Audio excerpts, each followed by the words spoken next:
নমস্কার বন্ধুরা, education culture YouTube চ্যানেলে তোমাদের প্রত্যেককে স্বাগত।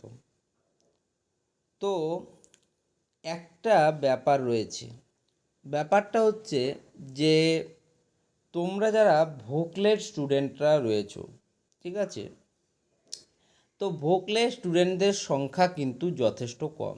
যদি আমরা আইটিআই বা জেক্সপোতে অ্যাডমিশনের ক্ষেত্রে দেখি, স্টুডেন্টদের সংখ্যা অত্যন্ত বেশি, কিন্তু সেই পরিপ্রেক্ষিত হিসেবে ভোকলেট বা পলিটেকনিকের সেকেন্ড ইয়ারে যারা অ্যাডমিশান নেয় এমন স্টুডেন্টের সংখ্যা যথেষ্ট কম।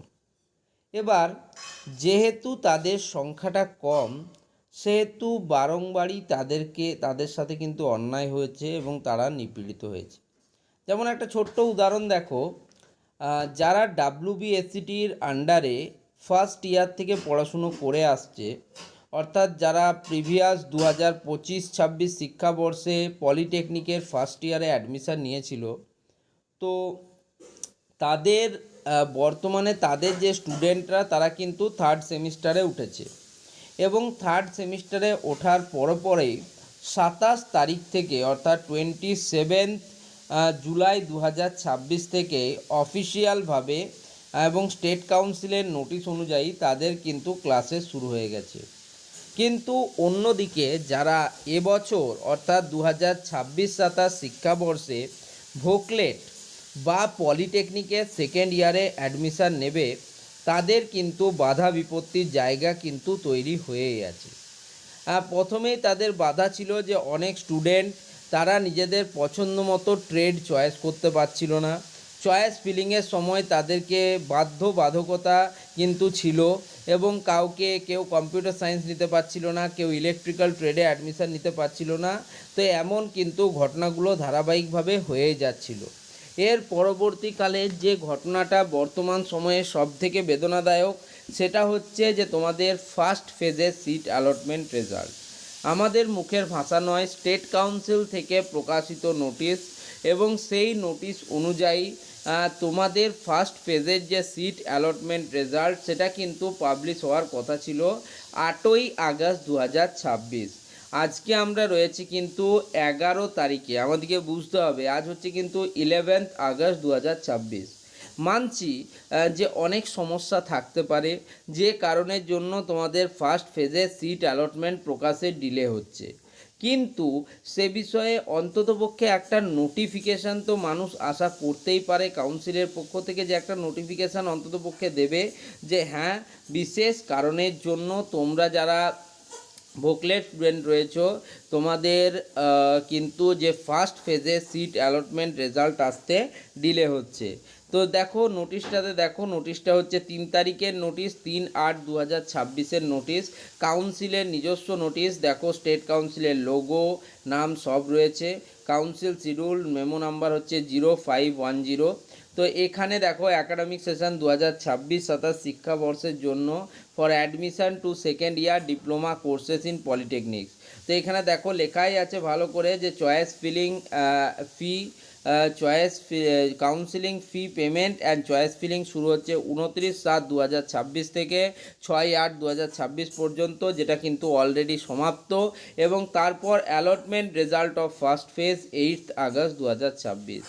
আজকে হয়ে গেল 11 তারিখ। নেক্সট ফেজেরও ডেট অ্যানাউন্স হয়ে গেছে। দেখো allotment result of second phase 13 August 2026। তো আজ কিন্তু 11 তারিখ হয়ে গেল। স্টুডেন্টরা চিন্তিত, দ্বিধাগ্রস্ত, মানসিকভাবে ভেঙে পড়েছে এবং তাদের অবশ্যই কিন্তু রেজাল্ট কেন এখনও বেরোচ্ছে না সেটা জানার অধিকার কিন্তু রয়েছে, ঠিক আছে। এবং সেই জায়গা থেকে তারা বারংবার প্রশ্ন তুলছে, এমনকি বলছে যে হেল্পলাইন নাম্বার যেটা রয়েছে কাউন্সিল থেকে প্রকাশিত, সেখানেও কিন্তু তাদের কল ওঠানো হচ্ছে না এবং বিভিন্ন বিষয়গুলো তারা এই জিনিসগুলো কিন্তু আমাকে এবং অন্যান্য যারা রয়েছেন তাদেরকেও কিন্তু একই কথা বলেছে। এবার ব্যাপার হচ্ছে, যদি ফার্স্ট ফেজে সিট অ্যালটমেন্ট রেজাল্ট প্রকাশিত না হয় বা এতটা ডিলে হয়, তাহলে সমস্যাটা কোথায় বলো তো? তাহলে সমস্যাটা হচ্ছে তাদের কিন্তু অ্যাডমিশনের ক্ষেত্রে। যদি আজকেও রেজাল্ট প্রকাশিত না হয়, সেক্ষেত্রে কিন্তু তোমাদের যে ক্লাসেসগুলো রয়েছে ফার্স্ট ফেজেরই কলেজ অ্যাডমিশান নিয়ে ক্লাস শুরু করতেই মোটামুটি কিন্তু আগস্ট মাসে শেষ হতে চলবে, ঠিক আছে, আগস্ট মাসের শেষ দিক হতে চলবে।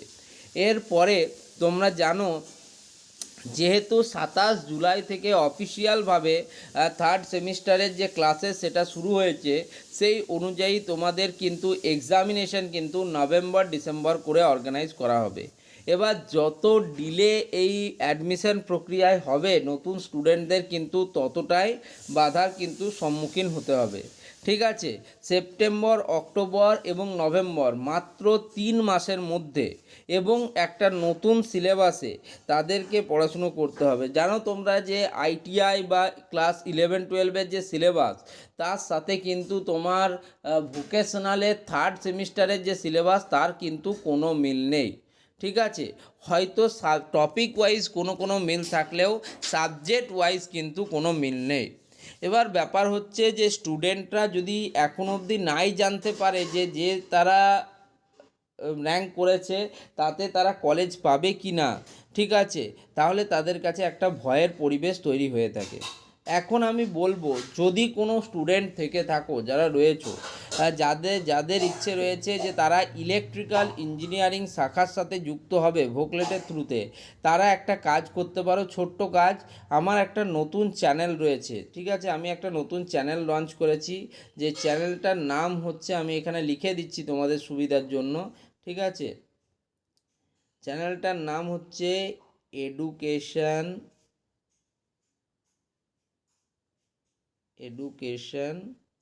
Culture electrical. একদম নতুন একটা চ্যানেল কিন্তু এসছে, এডুকেশন কালচার ইলেকট্রিক্যাল। সেই চ্যানেলটা তোমরা সাবস্ক্রাইব করে নিতে পারো, কারণ শুধুমাত্র সেই চ্যানেলের ক্লাসগুলো, সাজেশান ভিডিওগুলো যদি তোমরা করো তাহলে তোমাদের এই যে আপকামিং সেমিস্টার নিয়ে এত চিন্তা সেটা কিন্তু আর থাকবে না। তো এটুকুই তোমাদের বলবো। দেখো আমি একদম official notice 3/8/2026, menu number 0510, state কাউন্সিলের লোগো, নাম, ঠিক আছে, একদম অফিসিয়াল নোটিশ থেকে বলছি।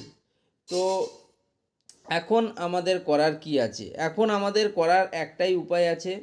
তোমরা যে হেল্পলাইন নাম্বার রয়েছে কাউন্সিলের হেল্পলাইন নাম্বার, সেই হেল্পলাইন নাম্বারে তোমরা ফোন করতে পারো পলিটেকনিকের ক্ষেত্রে, বা স্টেট কাউন্সিলের যে হেল্প ডেস্ক রয়েছে এখানে দেখতেই পাচ্ছ, সেখানে তোমরা তোমাদের সম্পূর্ণ কোয়ারিটা লিখে জানাতে পারো। বাকি কিন্তু আর কিছু করার নেই। ওকে, ধন্যবাদ প্রত্যেককে।